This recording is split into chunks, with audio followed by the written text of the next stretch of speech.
ମୁଁ ଶୁଣିଲି କି ପିଲା ଛୁଆକୁ ବିଷ ପିଆଇ ଦେଇଛି ବୋଲି। ଆମେ ଧାନ କାଟିବା ପାଇଁ ଯାଇଥିଲୁ, ସେଠୁ ଆସିକି ମୁଁ ଖବର ଶୁଣିଛି ଯେ ଏ ବିଷ ପିଇଛି ବୋଲି।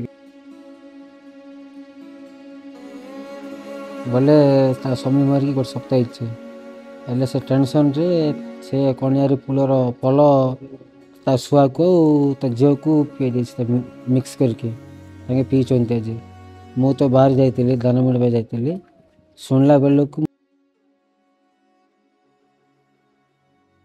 ମୁଁ ସେ ଟେନସନ୍ରେ ପଳାଇ ଆସିଲି। ଦେଖିଲା ବେଳକୁ ଛୁଆମାନଙ୍କୁ ମେଡ଼ିକାଲରେ ପହଞ୍ଚାଇଲୁ। ମୁଁ ତା ଘରକୁ ପହଞ୍ଚିଲା ବେଳକୁ ତାର ଆମର ମାଉସୀ ସେଠି ଥିଲା। ତାପରେ ମୁଁ କହିଲି ତାକୁ କ'ଣ ପିଉଛୁ ବୋଲି, ତାକୁ କହିଲା ପରେ ସେ କହିଲା କି ନା ମୁଁ ସେ ଫଳ ପିଆଇଛି, ଏମିତି କହିଲା ମୋତେ।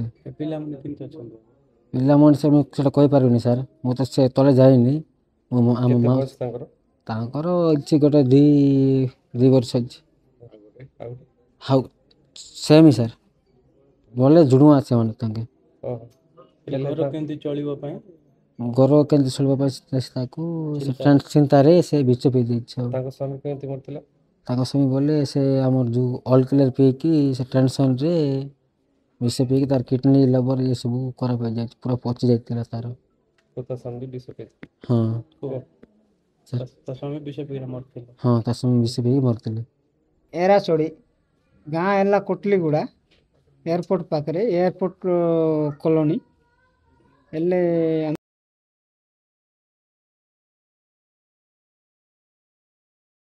ବିଷ ସେ ତ ପିଇ ନାହିଁ, ସେ ପିଲାମାନଙ୍କୁ ନେଇକରି ପିଆଇଛି। କନିଆରୀ ଫୁଲ ଇଏ ଫଳ ନା କ'ଣ ଆମେ ଆଉ କିଛି ଜାଣିନୁ।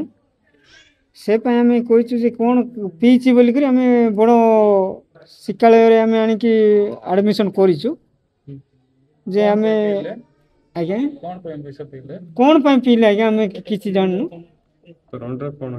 ତା ଅଣ୍ଡା ତ ଇଏ ମଝିରେ ସେ ବିଷ ପିଇକି ସେ ମରିଗଲା ଯେ ସେ ତାର ବି ଡେଥ୍ ହେଇଯାଇଛି। ତାର କ'ଣ ପାଗଳ ଭଳିଆ ଥିଲା ସେ ବି ମୋ ଭାଇଟା। ସେ ପାଗଳ ଏମାନେ କ'ଣ ପାଇଁ ପିଇଲେ ଆମେ ବି କିଛି ଜାଣିନୁ। ଆମେ କିଛି ହେଲେ ଆମେ ଜାଣିନୁ। ସେ ମରିକି କେତେ ଦିନ ହବ? ଆଜିକୁ ସପ୍ତାହ ହବ ନାହିଁ, 4-5-6 ଦିନ ହବ। 100 ଦିନ କ'ଣ ହବ, ଆଜିକୁ 6 ଦିନ ହେଉଛି ସେ ତା ସ୍ୱାମୀ ମରିକି।